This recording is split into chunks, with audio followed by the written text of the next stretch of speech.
অনেক সময় এটাও দেখা যায় মুসলমানের ঘরে কিন্তু জন্মগ্রহণ করেছে, নামটাও কিন্তু কোন নবীর নামের সাথে মিল আছে, সাহাবায়ে কেরামের সাথে মিল আছে, কিন্তু কাম করে সব আছে না নাই?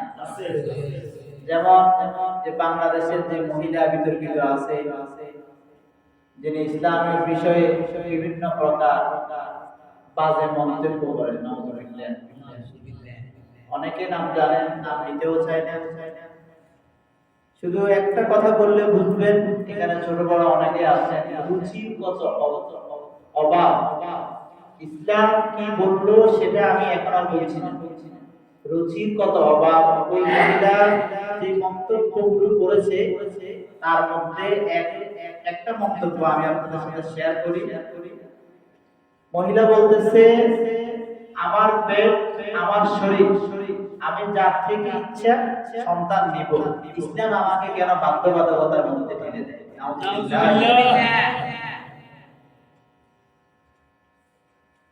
তো এই মহিলা কি হিন্দু ঘরে জন্মগ্রহণ করছে নাকি? কোন ঘরে জন্মগ্রহণ করছে?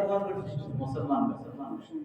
তো এটা দ্বারা বোঝা যায়, আপনি যদি হাজী সাহেবের সন্তান হন, আলেমের সন্তান হন, একেবারে পীর বংশের ছেলে হন, এরপরেও আপনি হেদায়েত না পাওয়ার সম্ভাবনা আছে।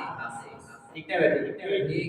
কারণ উকিলের ছেলে উকিল হবে, এটা কোনো নির্দিষ্ট লেখা নাই, নির্দিষ্ট নিয়ম নাই।